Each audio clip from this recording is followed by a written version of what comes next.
Heading into 2002, the expectations weren't too high for the Baltimore Orioles. Their franchise icon, Cal Ripken Jr., had retired, and they had won 63 games, one of the worst seasons the team had had in a while. As a matter of fact, it was the first time since 1991 in a full season that the team had won less than 70 games. So needless to say, heading into 2002, Orioles fans were just hoping for improvement considering they were so close to losing 100 games.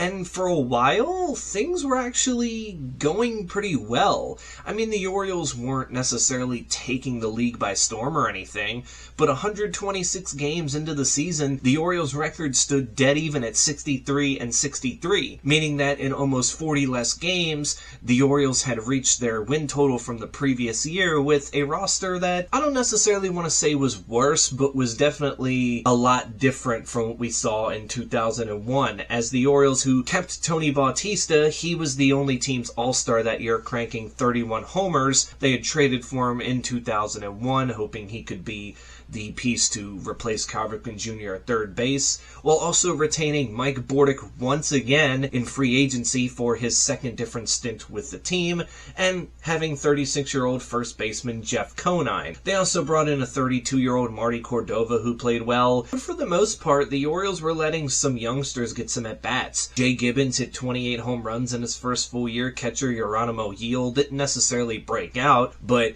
he became the Orioles' #1 catcher. Jerry Hairston Jr. started getting more playing time at second base, and later in the year we would then see Brian Roberts, who we would know that would become a mainstay for the Orioles about a year later in 2003. And even Melvin Moore at 30 years old didn't necessarily have an all-star season yet. That would be coming the year after. But clobbering 19 home runs and playing many different positions this year is pretty solid for where he was at in his career. And even some of the pitching for the Orioles was surprising. The Orioles had 2 of the top 3 finishers in AL Rookie of the Year this year. One of them in the bullpen and one of them as a starter. The guy in the bullpen was Jorge Julio, who had a 1.99 ERA in 67 games with 25 saves, finished 3rd in Rookie of the Year, and Rodrigo Lopez, who started the year in the bullpen, but since he was pitching so well, the team then put him in the rotation, and he would go 15-9 with an ERA of 3.57,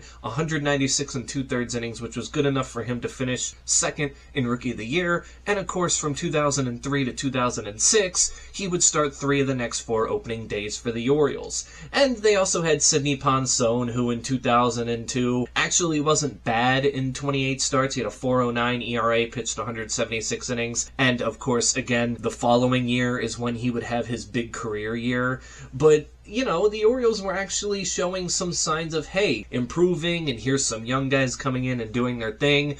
But what I'm about to tell you about is one of the worst stretches I think I've seen to finish a season in MLB history, and it's surprised that not more people talk about it. So, looking at this 63-63 record, how do you think the Orioles did this season, right? They had to finish at 500, a little over 500, just missed the playoffs, or even if they finished under 500, it had to be like 79-83 or something like that, right? No, the Orioles finished the year 67-95, meaning that after they got to this 500 mark, they then embarked on a 36-game stretch, which saw them go 4-32, and there wasn't even a single time where they won back-to-back games, and they even ended the year on a 12-game losing streak. I mean, I don't know what happened. People can say, oh, it's because, you know, they overachieved this, that, and the other. That may be the case, but how do you go from playing 500 baseball the first, we'll say, like 3-4 months of the season to come September, or even the end of August into September, everything just totally, completely collapsing. I mean, it surprises me to this day that this slump happened, and yet people still talk about how the Orioles started 0-21 in 1988, or in 2021 they had that 19-game losing streak, you know, that kind of thing. When this exists, and yes, starting a season 0-21 is bad, but at least you know you're bad, and your expectations are just like, okay, let's just see how well we can finish the season out. And when the Orioles embarked on that 19-game losing streak in 2020, 2021, we were 38-67 when that streak started. So again, there was really no hope for the team anyway. But this came at a stretch where the Orioles were playing 500 ball. They were exceeding expectations. Everybody was kind of like, yeah, they might not make the playoffs, but this could be a year where the Orioles start to show us that this rebuild is going to start working. And lo and behold, it did not. Their only 4 wins during the stretch came against Texas on September 4th to end a 10-game losing streak, and then they would beat Boston on the 13th and the 15th, while also beating Toronto on the 17th, meaning that 3 of their last 5 wins of the year came in a 3 games in 5-day stretch. And the Orioles, though, during this time, they weren't getting blown out in a lot of these games. Like, sure, there was a couple of times they got blown out here and there. That's just going to happen during the time of a baseball season. But it seemed like in these close games, they were starting to fail a little bit more, whereas at the beginning of the year, they were doing a lot better, as they actually had a winning record in extra inning games, going 9-5, but in one-run games, they went 22-25, which again isn't terrible, but it just seems like, you know, with the way things went, and we go back to the pitching, outside of Sidney Ponson and Rodrigo Lopez, the rest of the starters weren't great, and, you know, we had some decent guys in the bullpen, but outside of Jorge Julio, nothing spectacular. And the only team that we really, owned this season, actually there was 2 teams that the Orioles just really did well against. One was the Kansas City Royals. We went 7-0 against them, outscoring them 55-16. And the other was the Minnesota Twins, who we went 5-1 against. And if you remember, this was a Twins team in 2002 that went to the playoffs and won their division, so even that's kind of surprising. Every other team we played against, it was like we just forgot how to play baseball. And of course, you know, okay, we did have a winning record against the Tampa Bay Rays, but us and the Rays at this point in time were fighting to basically stay out of the basement in the AL East, so it was no surprise that those games were close in itself, and the series was close in itself. I mean, heck, even at the All-Star break,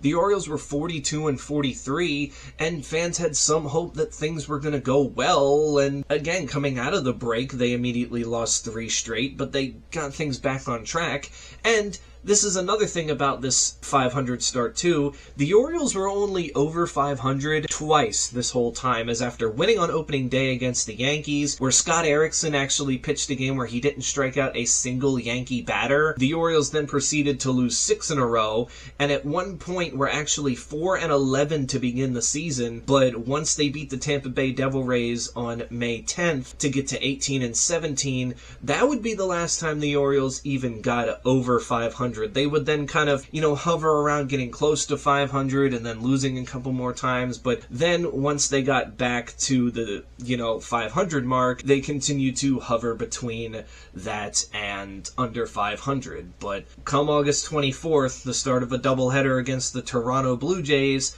that's when things started taking a turn for the worst. And to this day, I still don't know how it happened. I still don't know what happened, because it's not like the Orioles didn't have a capable manager either. We had Mike Hargrove in the midst of his second year who helped turn the Cleveland Indians around in the mid to late 90s. So I guess when we got off to that kind of fast start for our expectations, people were kind of hoping that Hargrove was doing the same thing with us and we were turning the corner. But things just didn't get any better past that. Hargrove would only last one more season, as he was fired after a 71 year in 2003, and although the Orioles tried to compete in 04 and 05 and were actually a little bit more competitive because they decided to spend more, they still finished with losing records both of those years, and then starting again in 2006, the team just kind of went back into its ways of, let's try this, or let's do this, and when it doesn't work, pulling the plug on that and quickly coming up with something else, and that's why it took them until 2012 to get back to the playoffs and constantly make a competitive team, because they seem to always have good players or two come up from the system, but they always failed to build around them until that time of Buck Showalter, and now we're starting to see progression with the Orioles where their farm system had been the best it's ever been. They have plenty of homegrown talent to go around, and they have a manager who knows how to use that homegrown talent, and we're continuing to build around that said talent. Whereas this 2002 team, things were going in that direction, but once that 4 for 32 streak happened at the end, I feel like the management panicked, and went in the wrong direction when there was definitely players like Jay Gibbons and Geronimo Gil and Jason Johnson and Rodrigo Lopez and Jorge Julio that you could have built off from, but you just failed to do so, and management changed, the manager changed, and everything else started to kind of go back down to what we were used to from the Orioles in the mid to late 90s, where they tried to spend to kind of fix those problems, and even that didn't work out in the end. But that's it for me. Would really like to hear in the comments below, Orioles fans who experienced this year in 2002, what was it like just being a 500 team with no expectations, where you're kind of like, okay, this could work a little bit. I'm not expecting playoffs, but things are looking better, to having that stretch at the end of the year where the Orioles went 4-32. Like, was it just a hit of reality, like, oh, maybe that was all a fluke? Or do you think there was something more internal about it that just kind of put the Orioles in that slump to begin with? Because I don't even think the White Sox had a stretch that bad last year, and they went like 8-for-51 at one point, but even I don't think they were 4-32 before they even got to that stretch. I think it was that 21-game losing streak that they had that made that whole 50-60 game stretch a whole lot worse than it was. But yeah, that's it for me. Stay safe out there, and until then, I will catch you all in the next one.